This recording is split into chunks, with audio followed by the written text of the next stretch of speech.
In the headlines, Nasarawa State Government appeals to medical doctors to call off strike action as they seek renegotiation. Rising cost of food and transportation taking a toll on Lagosians.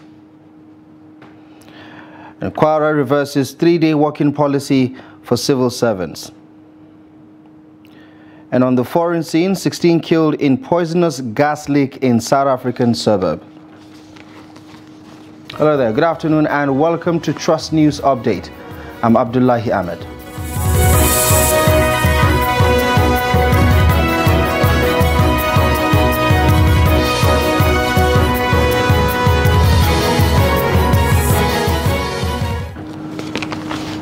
We begin the update in Nasarawa State, where the state government is calling on the state medical doctors to call off the ongoing 5-day warning strike in the state in the interest of their patients. The State Deputy Governor Emmanuel Akabe made the call in an interview with journalists while reacting to the industrial action embarked upon by doctors in Lafia, the Nasarawa State capital. The Nasarawa State Council of Nigeria Medical Association had embarked on a 5-day warning strike over the poor welfare package of their members in the state. The warning strike, which started on Wednesday, July 5th, is set to end on Monday, July 10th. So, we begin to think probably that's something else. And they said overtaxation. And I called the salary people, are you overtaxing? They said no. As a matter of fact, their tax is even lower than Federal Medical Center, Kefi. Federal Medical Center, go and find out. And I said, why would taxing their colleagues lower? Go and find out. I'm not, go and find out yourself. Now they said call duty allowance, they want it exempt from tax. And I told her, I said, we can't do that. But just say exempting you call duty from tax, other employers of government will come, employees of government say, okay, we too. And at the end of the day, we're talking about IGR. That's what we call pay as you earn this. And if we begin to remove some of this oil now, we might end up not collecting tax of anybody. Now, residents of Lagos State are calling on the federal government to address the rising cost of food and transportation to enable them cope with their daily needs. Victoria Tokolo, who visited the Agege main market in Lagos State, brings us up to speed with the latest from Lagos. The report is presented from our studio. Since the beginning of the present administration, Nigerians have been lamenting the high cost of transportation and increase in food prices, which have affected the cost of living of many families. This followed the president's announcement in his inaugural speech the subsidy on petrol was gone. Since then, the cost of living for an average family in the country has tripled, putting a strain on the survival of many. At the Agege main market, one of the most popular markets in Lagos for cheap foodstuff, traders and buyers are lamenting the increase in transportation and foodstuff. According to them, transport to the market has increased from 400 naira to 800 naira, with a bag of onions that was once sold for 7,000 naira to 10,000 naira is now 60,000 naira per bag, while a bag of rice that was 10,000 naira is now 35,000 naira. That I used to buy 7,000, 10,000 per bag. Now I bought it 60,000 as at yesterday. Bag. Look at the difference. Please help us to beg the government. Before, if you want to cook, now say you want to cook. If you owe like 5,000, 6,000, it can reach you to cook pot or soup. Now, if you owe 10,000, it can't reach anything. A trader at the market lamented that prices of food and transport fares are increasing on a daily basis and called on the state governor Babajide Sanwo-Olu to come to their aid. People where we are selling market because everything costs, transport costs, market for market it costs. So I want the government, Sanwo-Olu and our father wey dey for Abuja make we help us. At the home of Abuya Muhammad, who lives in Akilo Agege area of Lagos State, the father of 17 lamented the increase in transportation and food, saying it has affected his family's cost of living. we are going to on the credit right now. Even like we say, children, they are not going to Islamic, children, they are not going to school. No way. Because they are helping us. We are not getting anything to give them to go. Children carry go. Mohammed further urged the federal government to help reduce the price of transport by making fuel cheap, adding that this will in turn help reduce the cost of foodstuff. Food is giving us problem. Something we are buying before 12, 13, 11. Now it's going to, we buy 48, 50, 37, 38. So I don't know, from now to the next 2-3 months, we are thinking everything is going back to the normal price. Nigerians, however, believe that if all borders are open and the price of fuel and diesel reduced, the price of foodstuff and transport fares will reduce in the country. Now, the new Senate leader, Senator Opeyemi Bamidele, has stated that a single political party cannot determine the principal officers of the Senate. Senator Bamidele also dismissed talks that both majority and minority leadership positions were sent from the presidency. He stated that apart from the ruling All Progressives Congress, 6 other political parties had elected members into the 10th Senate. Members of the opposition People's Democratic Party had accused the Senate President, Godswill Akpabio, of not honoring the list for minority. In his reaction, Senator Bamidele says the emergence of the principal officers was not rancorous, as he maintains that stakeholders came together to fill the minority leadership positions. The growth of our democracy and the dynamics, of our polity. Votes of Nigerians are beginning to count more than ever before. And we are beginning to see a situation where no political party again can say or boast that even if we bring a goat, the goat will win, as we used to hear in the past. Today we have a situation where 7 political parties are the vehicles through which people came to the Senate. Of course, once you step into the red chamber, you are a senator of the Federal Republic of Nigeria, as we always say. It will not matter which party brought you. Now, in a related development, the emergence of the National Assembly principal officers has caused a split in the National Working Committee of the All Progressives.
Well, apologies for that unintended intermission, but we're back to continue with the news update. And the emergence of the National Assembly principal officers has caused a split in the National Working Committee of the All Progressives Congress, APC. The APC National Chairman, Abdullahi Adamu, had faulted the process that led to the selection of the new principal officers. As part of efforts to resolve the crisis, Adamu, alongside the National Secretary of the APC, Iola Omishore, met with President Bola Tinubu at the Presidential Villa on Wednesday. Adamu told a meeting of the National Working Committee members and APC governors that the ruling party was not involved in the emergence of the officers. It says the national headquarters of the party through the National Working Committee did not give nor communicated any information on the choice of principal officers to the leadership of the National Assembly.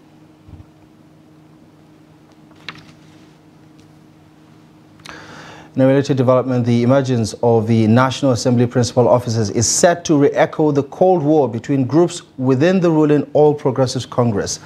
National Chairman of the party, Abdullahi Adamu, distanced the party from the new principal officers even when the Progressive Governors Forum endorsed the announcement. In this report, Shafiu Suleiman asked party chieftains if the party will survive the supremacy battle emerging between powerful blocs in the APC. His report. The national chairman of the ruling APC is grappling with internal and external elements within and outside the ruling party, owing to what many believe is because of the roles he played in the build-up to the 2023 elections. Non-involvement of the national leadership of the party in the selection of principal officers of the National Assembly further revealed the existing Cold War between the party's national chairman and the party chieftains, including elected office holders on one hand and the party hierarchy and National Assembly leadership on the other. Let's not forget that the party leadership did not quite support Asiwaju as a candidate. Ahmed Bola Tinubu, when he was running for the office, which is nothing wrong, because the party leaders can have the sympathy for different persons. I recall very well the chairman then seemed to be favoring Lawal during the primaries. In party politics, there is no one that is holding an elective office that got there independently. People did not get to the National Assembly or any assembly or office by virtue of their own position. No, they contested under the platform of a political party. While the APC national chairman struggles to assert party supremacy in the power equation, growing friction within the party remains a challenge. Politics is an enterprise where banana peels are littered all over the place. So depending on how you walk, you are likely to move straight or be a regular guest on the floor. The problem with a party chairman, a certain authority, the way we think party chairman should do in a Tinubu presidency, is that you are dealing with somebody who claimed with some measure of truth to be the leader of the party before he became the president. As the APC holds its National Executive Committee and caucus meetings next week in Abuja, a political analyst believes such gathering will further deepen the crisis. We're going to see fights down the line because of the nature of power. When people take power, they seem to want to control it all. They seem to take more and more power. And when they have political victory, it kind of encourages them to go for more attack. He is not the type that is easily rattled by the tempo of situations, or is angered instantly or easily, or he gets irritated or panicked by speculation. He always engages appropriately as and when due. For now, it remains to be seen if the current national chairman of the APC could survive the growing political intrigues just as the power struggle rages. Shafiu Suleiman, Trust TV News, Abuja. Away from politics, the Kwara State government has announced the reversal of the directive reducing working days for civil servants from 3 to 5. The government on June 5th, through a letter from the state's head of service, Susan Oluwole, reduced working days from 5 to 3 in the state. She said the decision was to cushion the effect of fuel subsidy removal by the federal government on the civil servants in Kwara State. However, in a letter to heads of ministries, departments and agencies, Oluwole reversed the decision. She says the new directive was to allow the federal government and the organized labor to work out modalities on more efficient interventions to cushion the effect of subsidy removal. In Taraba State, Governor Abu Kefas has banned the coronation of traditional rulers recently appointed by the immediate past administration of Darius Ishaku. The governor says the coronation of all district heads and village heads, as well as title holders, is suspended indefinitely pending further directives. The directive was issued a few hours after a marathon security meeting with chiefs in the state leaders of Karimjo and Wurukum-speaking tribes, the two communities where no fewer than 30 persons were reportedly killed over the location of a headquarters for a third-class chief in Karim Lamido local government area of the state. In a circular signed by the Permanent Secretary, Bureau for Local Government and Chieftaincy Affairs, Babangida Hassan, the governor warned that whoever engages in such activities will not be spared. The Permanent Secretary urges the Traditional Council in the state to ensure strict compliance to avoid further crisis in the state. The National Hajj Commission of Nigeria says it has set up an 8-man committee to review the services offered to Nigerian programs at the Mashair during the 2023 Hajj. NACON's Deputy Director of Information, Musa Ubandawaki, in a statement on Wednesday says the decision was part of the resolution adopted at the end of a meeting between NACON, State Muslim Programs Welfare Boards and tour operators. Ubandawaki stated that the committee was inaugurated by NACON's Commissioner in charge of Policy Personnel, Management and Finance, Noura Hassan Yakase, on behalf of the Commission's Chairman and CEO, Zikrullah Kunle Hassan, to address the poor services rendered to Nigerian programs in Mina and Arafat during the just concluded Hajj exercise. It says the terms of reference of the committee, which is to be headed by the Secretary of the Commission, Abdullahi Rabiu, includes reviewing the 2023 Hajj Mashair services provided by the Company of Mutawifs for African non-Arab countries. You're watching the news update on Trust TV. Still to come, we take a look at why students or student loans is being considered as a burden. We have details of this and many more after the break. Join us again.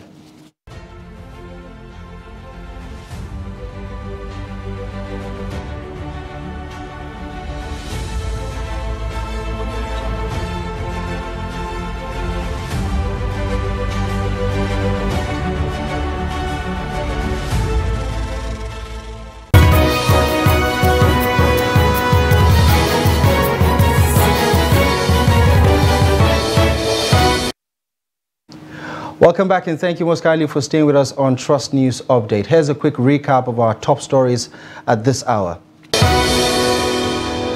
Nasarawa State Government appeals to medical doctors in the state to call off their strike as they seek for negotiation. And rising cost of food and transportation is taking its toll on residents in Lagos.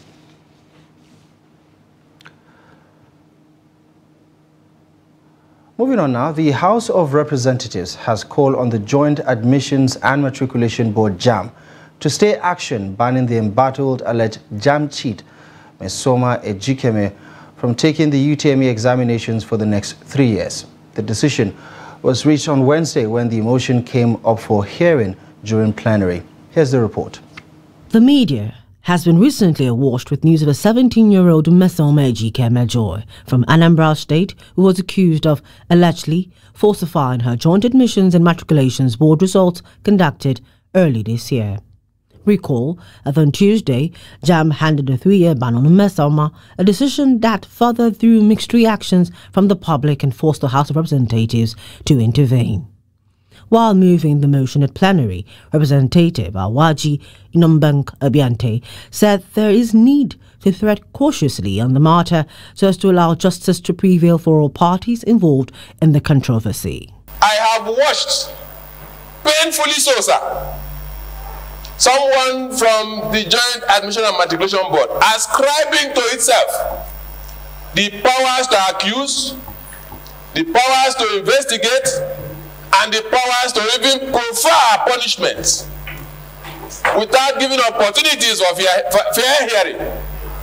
Mr. Speaker, I have only come because I know that the person in question does not have the opportunity to sit here with us to be heard. While contributing to the motion, lawmakers called for an independent investigation into the matter since JAMB cannot be a judge in its own case, especially as it concerns JAMB announcement on unilaterally imposing a 3-year ban on Mesoma.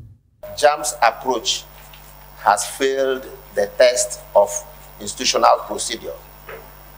JAMB has alleged a criminal offense, a very serious criminal offense of forgery. Forgery is a felony.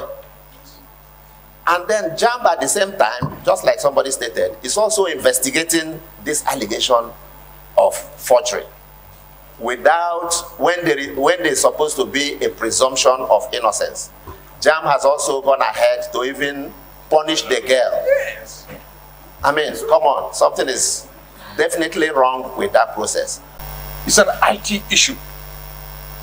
Some criminals created an app, and I will share it with my colleagues, so that they will find out this girl was manipulated by some adults, some individuals, in order to take advantage of her talent to cash on the privileges that comes with the highest score in JAMB examination.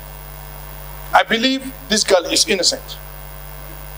I have no doubt she's innocent, but she's being manipulated by an adult. The motion was adopted by a majority voice vote by members when put to a vote by the Speaker Tajuddin Abbas.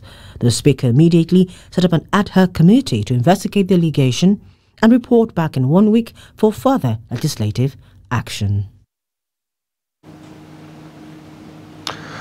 Well, the last may have been heard since the signing of the Student Loan Act signed into law by President Bola Ahmed Tinubu. Reactions continue to trail the effects as well as the effectiveness of the law and the ability of students to repay the loans.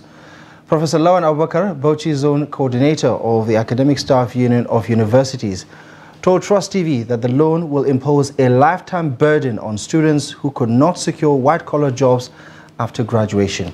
Here's our correspondent, Ibrahim Ismail, with more on the story.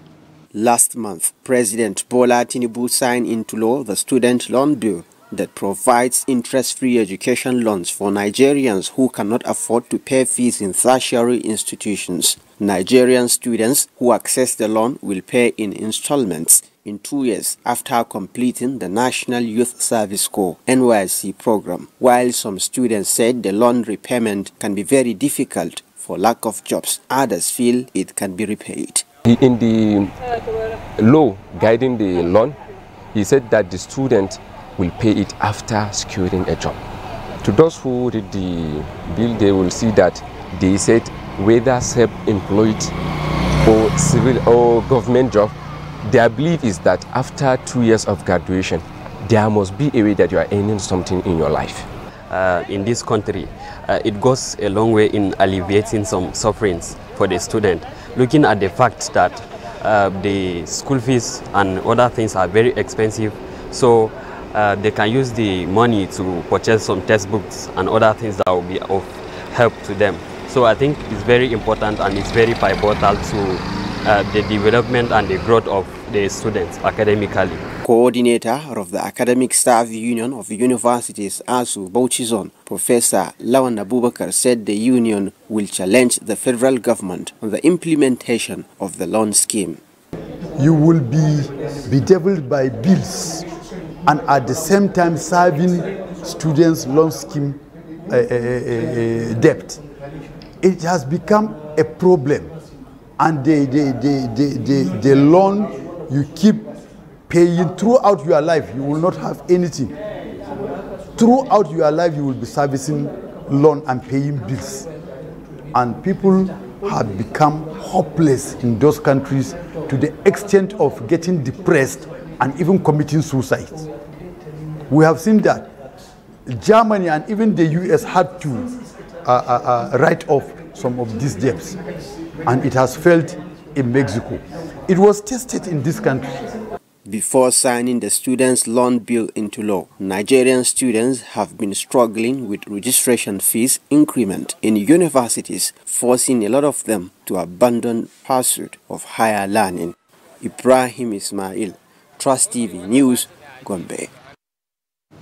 To developments on the international scene now, and the Rwandan government has waived entry visas to Nigerians and other Africans and members of the Commonwealth in a bid to promote ease of doing business and attract investors into the Central Eastern African country. Vernier Rubagumia, the country's charge d'affaires in Nigeria, made the revelation while speaking at the commemoration of Rwanda's 29th anniversary celebration and Liberation Day in Abuja on Tuesday. According to him, the move complements the ease of doing business, strides, and popularity as a preferred conference destination. He also disclosed that Rwanda is in advanced stages of expanding the operations of the Kigali International Financial Center, which is poised to dispense innovative world-class services. He stressed that President Kagame's attendance at President Bola Ahmed Tinubu's inauguration on May 29, 2023 was an affirmation of the strong bond between Nigeria and Rwanda. And a suspected gas leak has killed as many as 16 people in Boksburg, South Africa, a suburb just outside of Johannesburg. William Nteladi, an emergency services spokesperson for the nearby municipality, says the gas leak emanated from a cylinder in Angelo Camp, an informal settlement with limited public services. Emergency services were called around 8 p.m. local time to attend to what was thought to be a gas explosion. However, first responders came to realize the deaths were caused not by an explosion, but by a, quote, poisonous gas leaking into the area. While Nteladi initially estimated 24 persons had died from the nitrate gas inhalation, South Africa's Gauteng province premier, Panyaza Lesufi, later told the media that the death toll had been verified at 16. No hospitalizations have been reported so far, but Nteladi indicated the search and rescue operations were ongoing as investigators worked through the night to identify the victims. And in sports, Isekiri is Nigeria's fastest man for the year after clocking 10.02 seconds to win the national 100 meters title at the 2023 Nigeria Trials in Benin, the Edo State capital. Isekiri, who is based in Canada, came to the country with an unbeaten form and did enough to maintain his winning streak and regain his title, which he last won in 2019. The Tokyo Olympian ran the fastest time in 10 seconds or 10.12 seconds in all semi-final heats, laying a strong marker on what to expect in the final. Then in the final, he blazed to his equal personal best for the much-needed victory, far ahead of Sheye Ogunlewe, who ran 10.12 seconds, and Alaba Akintola, who also ran 10.12 seconds, while defending champion Favour Ashe was fourth with 10.13 seconds. Well, that's it. You're up to date with the latest news stories at this hour. Many thanks for your time. Feel free to follow us across our social media platforms for more. My name is Abdullahi Ahmed. Thank you for your time and company.